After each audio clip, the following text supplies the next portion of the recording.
यारा जी काम काज भी कोई नहीं, हालात भी बड़े टाइट होनो। के करना चाहिए ना यार, सब काम धर्म भरम होए है।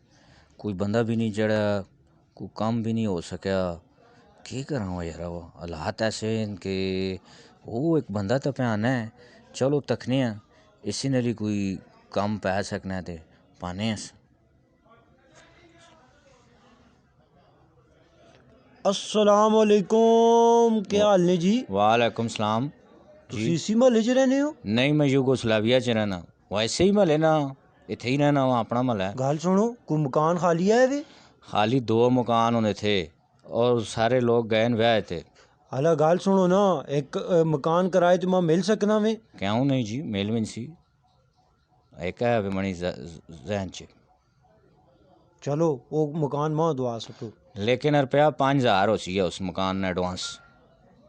ओ भाई जी देसा ना पैसे, केड़ी गल करने हो? देओ।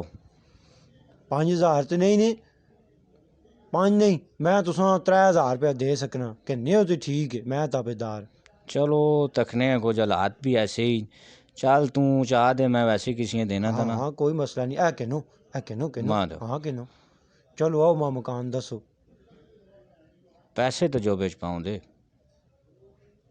आओ मैं तुसा दसना चलो मकान। आओ आगे हो। मकान सही है ना? सही। 4 कमरे नो? 4 क्यों, गारमेंट्स फैक्ट्री तुसा पानी 4 कमरे कला मुला तो मोटो। हाल आओ मकान दसो। आओ। ओ एक सामने ने नजर आया ने, ओ दरवाजा।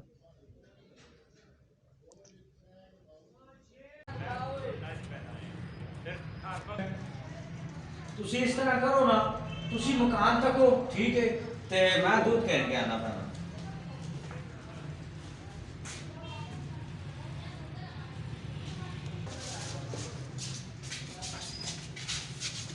घर है या भूत बंगला भी?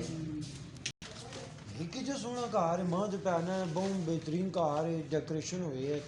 ये तो कोई भूत बंगला मां नजर पे आना में मां। इतने तो बिल्लियां तो कुत्ते पे पौने मां। चलो बाकी कमरे शमरे तकने हैं कि जे।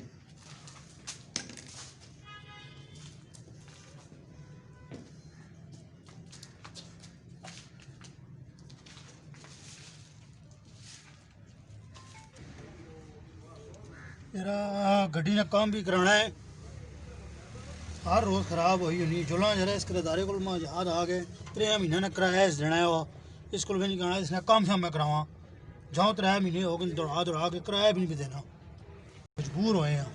वो तो महंगाई सिर नहीं पटों देनी, आटा चीनी पूरी करा बच्चों की फीस है, के हालात बने नहीं यार, केड़े पासे में भेजा जुला जरा स्कूल किराया आना जिन्हें काम कराना है तो और बिजला दे बंदे नो भेजा उसने पता करा। परेशानियां बड़ी हैं, केड़े पासे भेजा।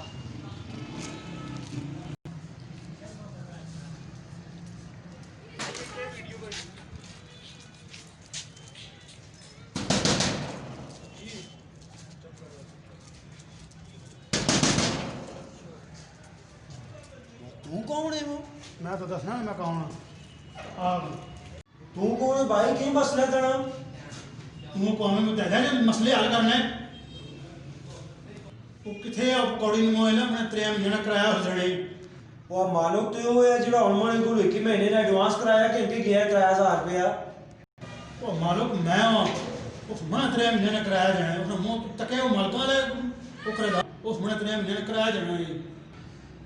ओहो ये तो ठग मां भी लौट के कहेंगे वो मनो 3,000 रुपया खा के नास गया। वो 3 महीने ने कराया मैं भी खा के नाश गया ठाक हुआ। आंदा तो बाद जिसा भी मकान देना है उसको शनाख्ती कार्ड करना है, थाने से इंदराज करना है ताकि ना कोई तहरीकार होए तो ना कोई ठाक होए। तो हम दोस्ता तुम ही रहना कि तुम नीवा नीवा होकर निकल जोल आंदा याद रखी फिर।